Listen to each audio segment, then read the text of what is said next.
अकोला पोलिसांची खुल्या जागेत दारू पिणाऱ्या 44 इसमाविरुद्ध कारवाई। नाकाबंदी दरम्यान बेशिस्त वाहन चालकाकडून 80,400 रुपयांचा दंड वसूल। अकोला जिल्ह्यात कायदा व सुव्यवस्थेचा प्रश्न निर्माण होऊ नये तसेच नागरिकांना सुरक्षित आणि शांततामय वातावरण मिळावे त्याकरिता माननीय पोलीस अधीक्षक अर्चित चांडक यांनी जिल्ह्यात आकस्मिक नाकाबंदीचे आयोजन करून सार्वजनिक ठिकाणी दारू पिणाऱ्या इसमावर कडक कारवाईची मोहीम हाती घेतली आहे।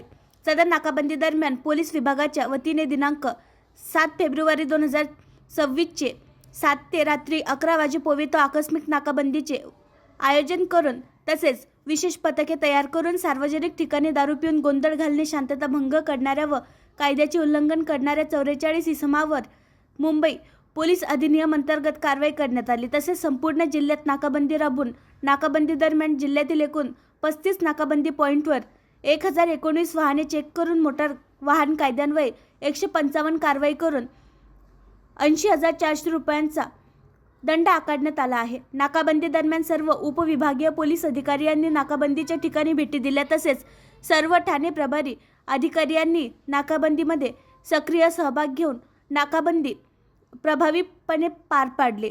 अशा प्रकारच्या बेकायदेशीर कृत्यांपासून नागरिकांनी दूर राहावे आणि कोणतीही अनुचित घटना घडल्यास तत्काळ पोलीस नियंत्रण कक्षाशी संपर्क साधावा।